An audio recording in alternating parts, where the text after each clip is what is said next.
哋講下究竟點用 AI 咧？其實頭先都講過啦，我哋有唔同嘅用法咧，我都講咗唔同嘅用法咧。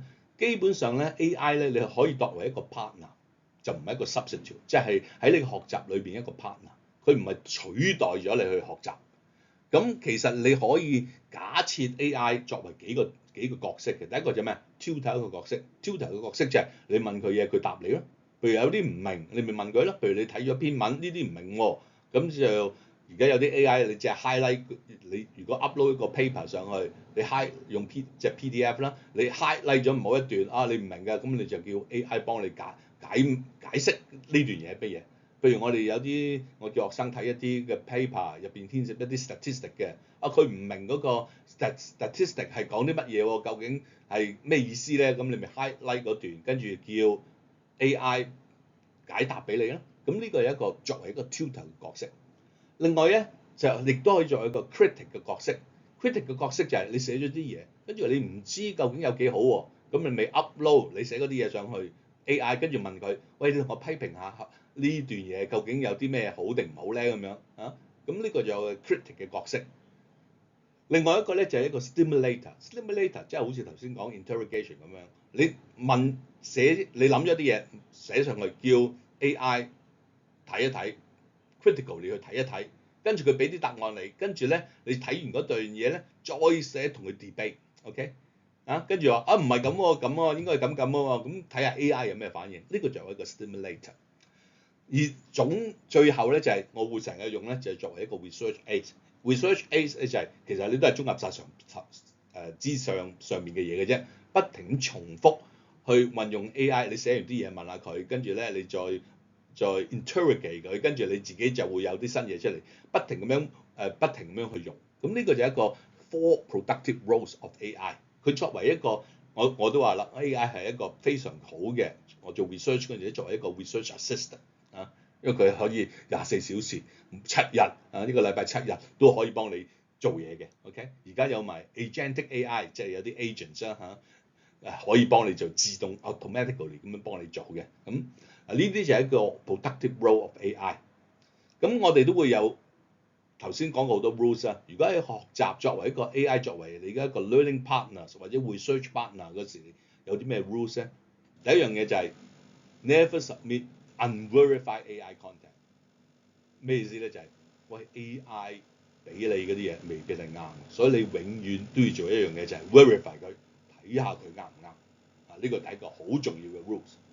同埋基本上另外一樣嘢就係成日都要 compare AI 嘅 output 同你所學嘅嘢，或者你一啲嘅 trusted 嘅 sources 可以好信任嘅 sources 比較下佢有冇唔同。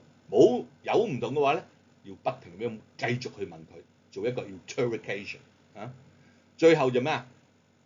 最後啲嘢最終係你唔可以就咁 copy and paste，你一定要經過自己嘅思考，你覺得你自己接受到啦，跟住你先至會用。所以最尾就係咩啊？ Keep your own voice。Keep your own voice 係你嘅。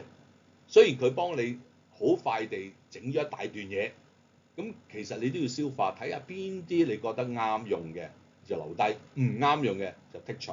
呢個 based on 你自己嘅理解，呢個就係所謂 human center 同埋有一個AI 嘅 oversight，一個人嘅 oversight 就係你自己。咁當你用 AI 嗰時咧，記緊係需要遵守呢3個 rules 嘅。好啦，咁通常咁究竟你點樣用 AI 咧？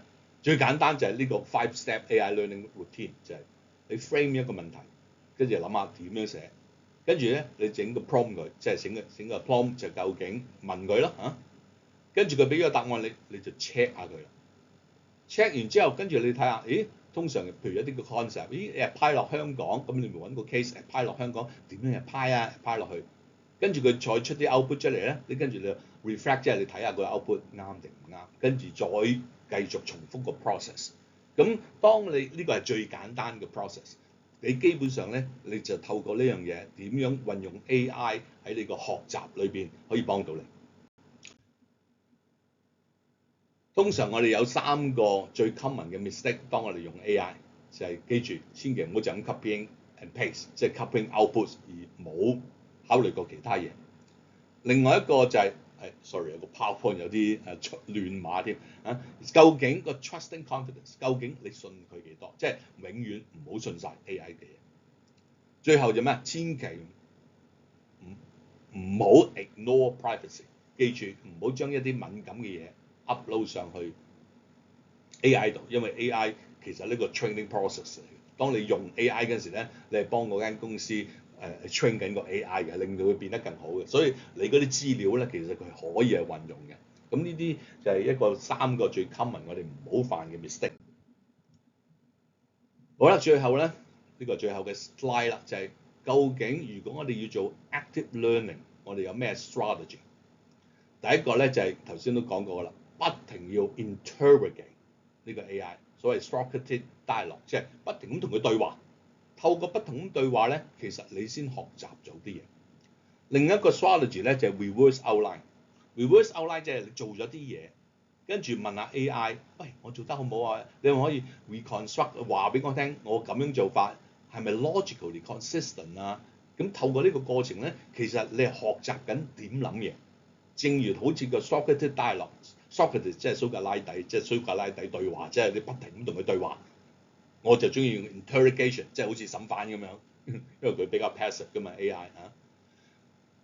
另外一樣嘢就係第3個樣嘢咧，就係 explain and compare， 即係當你有個 concept 唔明，你咪叫佢 explain 咯，跟住叫佢有另外一個 concept 類似喎，你咪叫佢 compare 咯。當你做咗一個 contrast 嘅話咧，其實你更加會理解嘅。最後咧，你可以頭先講唔同嘅 role 啊嘛，你叫 AI 扮演某一個角色，跟住咧幫你去答一啲嘅問題，呢個所謂 role playing scenario。譬如你話你作為一個 client， 如果我做 counseling 嘅時候你有呢個問題，我咁樣我俾呢個咁嘅方法你 cope with 你嗰個 stress 嘅問題 ，O 唔 OK 咧？跟住咧你叫 AI assume 自己係個 patient 或者個 client， 究竟佢會點答咧？咁呢個係一個 role playing scenario。咁當然啦，而家呢啲咁嘅嘢，如果配合 VR 咧，就係 virtual reality 咧，譬如喺社工或者 counseling 佢哋喺個學習嘅過程咧，我哋都會有一啲咁嘅嘢可以越嚟越做到嘅。咁呢個基本上就係我哋永遠記住最後啦，呢個總結晒成個今次個presentation 啦。最重要就係 AI 唔可以抗拒嘅工具，我哋唔可以抗拒唔用 AI。但係我哋要有效地運用 AI 作為我哋嘅 learning strategy。記住 AI 唔係取代我哋，係我哋個 partner。所以咧，我哋需要究竟點樣有效地運用 AI 作為我 partner 去學習。OK， 好啦，咁多謝大家。咁我哋今次個 presentation 就完啦，多謝大家。